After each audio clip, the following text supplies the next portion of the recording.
We are in the Sacramento Valley, although the Yolo Bypass area looks more like an ocean these days. Gilbert Cosio is president of MBK Engineers and a water expert. Gilbert, how and why is there so much water behind us? Well, as you know, we're in the middle of February, and we've had heavy rain since January. And the Yolo Bypass is a component of the Sacramento River Flood Control Project. And that project controls the flood flows from three major rivers, the Sacramento, the Feather, and the American River. Being in Sacramento, which is in the low part of that system, all that water is hitting us right here. Beyond us to the south is the Delta, and after the Delta, San Francisco Bay. So this water gathered from those three rivers is now collecting here and heading towards the bay. And a question that sounds simple, but if this were not here, would the Sacramento area, would Davis and beyond flood? Yes.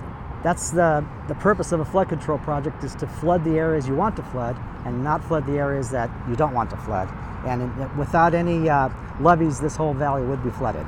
What is a weir? And I understand the Sacramento weir opened for the first time in 11 years. Yes.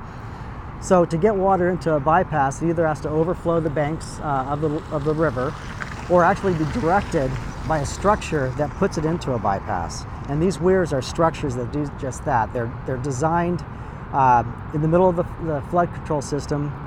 Within the levee system, they're concrete structures that are essentially concrete floors that have an apron on the downstream end, and they direct water from the river out to a bypass. There are 6 of them on the Sacramento River. And let's talk numbers. How much water is in the bypass system right now? Right now, in the Yolo Bypass, which is the very end of the Sacramento River system, we've got about 240,000 cubic feet per second flowing in the bypass. Compare that with the water in the Sacramento River in Sacramento is about 80,000. So right now we have 3 times the water in the Sacramento River out here in the Yolo Bypass. So much more water in the bypass Yes. than in the river. With flood control efforts, how important is it for different organizations and agencies to work together? Oh, it's extremely important because the system, the Sacramento River Flood Project, runs essentially from Shasta. That's kind of the linchpin of the system, is the storage at Shasta, all the way down through the Delta.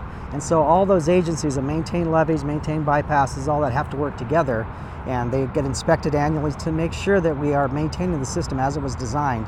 It's a federally funded system. The local sponsor is the state of California, and then it's maintained by local maintaining agencies like reclamation districts and drainage districts.